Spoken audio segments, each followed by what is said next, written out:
Recording بسم اللہ الرحمن الرحیم۔ السلام علیکم۔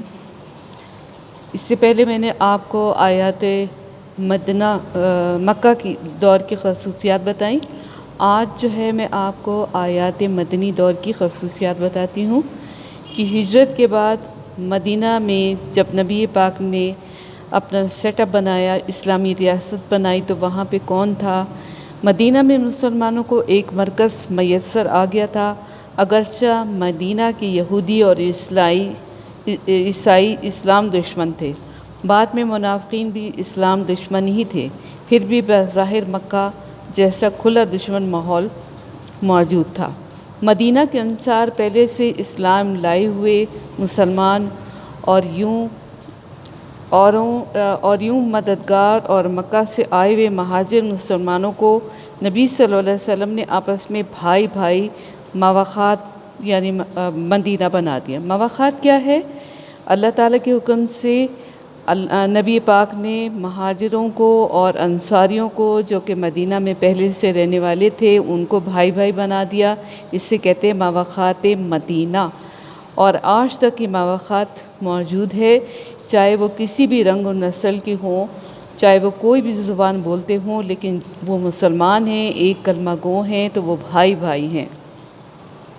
مدینہ کی اس اسلامی مرکز کی مزید مضبوطی کے لیے نبی پاک صلی اللہ علیہ وسلم نے اپنی سیاسی بصیرت سے یہودیوں کے ساتھ جو مدینہ کے معاشرتی اور اقتصادی ماحول پر چھائے ہوئے تھے، ایک تحریری سیاسی معاہدہ میثاق مدینہ طے کر لیا۔ سوال آتا ہے کہ میثاق مدینہ کیا ہے؟ تو آپ نے جواب دینا ہے یا لکھنا ہے کہ میثاق مدینہ یہودیوں کے ساتھ مسلمانوں کا ایک معاہدہ تھا، جسے تمام اہل مدینہ کو مذہبی آزادی اور ایک دوسرے کا احترام اور تعاون کرنے کا سبق مل گیا۔ گویا یہ وہ 10 سال مدنی دور تھا جس میں اللہ نے اب اپنا لافانی کہتے ہیں ختم نہ ہونے والا اور مکمل دین نافذ کرنے کے لیے ہدایات و احکامات نازل کرنے تھے۔ مسلمانوں کو عملاً یہ ثابت کرنا تھا کہ اسلام ہی دنیا کا بہترین مذہب ہے جو انسانوں کو قیامت تک کے لیے رہنمائی دیتا رہے گا، اور انسانیت کی ترقی اور عروج و کمال کا ضامن بھی یہی دستور حیات ہے۔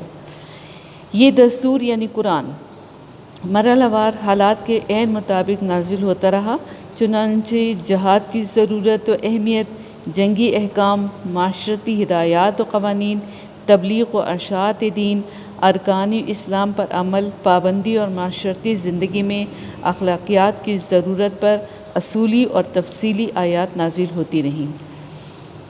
مدنی دور میں نازل شدہ قرآن کی خصوصیات چند ایک یہ ہیں۔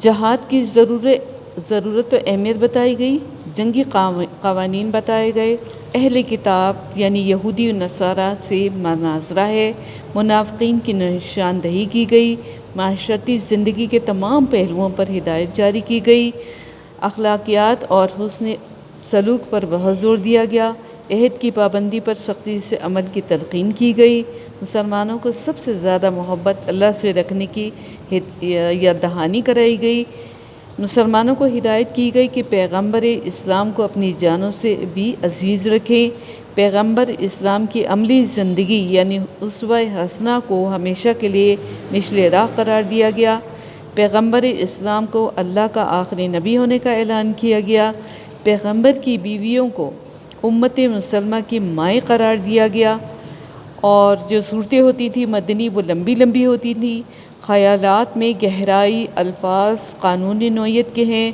اعمال و عبادات کا بہت مطالبہ ہے، اور خطاب اللہ تعالیٰ کا کیا ہوتا تھا؟ یا ایھا الذین آمنوا۔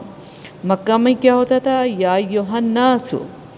یہاں پہ یا ایھا الذین آمنوا یعنی اے لوگو جو ایمان لائے ہو، کیونکہ زیادہ کر وہاں پر اسلام پھیل گیا تھا اور لوگ ایمان والے ہو گئے تھے۔ آج کا ٹاپک میرا یہیں پر ختم ہوتا ہے، انشاءاللہ پھر اس سے اگلا ٹاپک آپ کو بتاؤں گی۔ اللہ تعالیٰ ہم سب کو اس وبا سے بھی محفوظ رکھے اور اپنی حفظ و امان میں رکھے، آمین ثم آمین۔